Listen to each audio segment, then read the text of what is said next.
obviously they deported, they began the deportation process for a guy named Mahmoud Khalil out of Colombia, right? And he's kind of been like the main beacon of this, and they've arrested other students as well. I think, honestly, what they're doing here, I don't even think they're really concerned with deporting the students. I think the punishment is the process here. I think they're trying to create a chilling effect to get these students to chill out and stop protesting, especially students from foreign countries. Will they get these guys deported? Who knows? I think the law is very, nebulous at best. And it's going to be tough for them to be able to articulate, like, oh, well, how is this person like a Hamas supporter? Like the girl in Tufts, for example, she just wrote an op-ed talking about boycott Israel. No mention of Hamas in there. So I don't think they necessarily care so much about actually going through the deportation process with these guys. Rather, they want these guys, make these guys an example so other people don't think to protest against Israel, because the college campuses, like, they're the ground zero for some of the opposition for the wars in the Middle East. So they're looking at it like, hey, this got out of control last year. We're going to reel this in. We're going to scare these people into from protesting.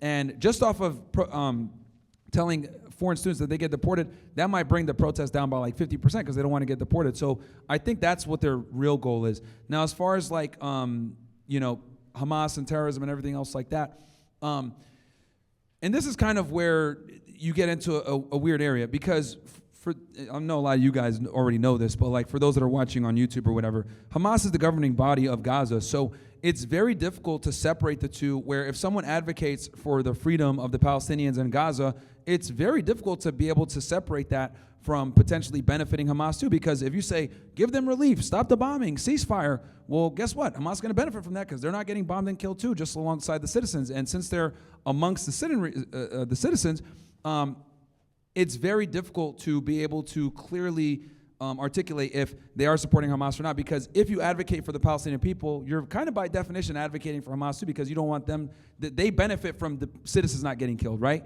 So it's very easy to come to that conclusion, well, you're a Hamas supporter too, which I think that's what they want, so that they could go ahead and put you in a box and say, we're going to deport you now, or whatever, because this immigration law is very nebulous at best that they're utilizing, that Marco Rubio is trying to use. So we'll see what happens.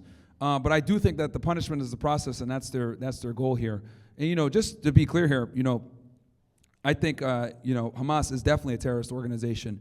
They fit the definition. They're committing acts of violence for a political ideology.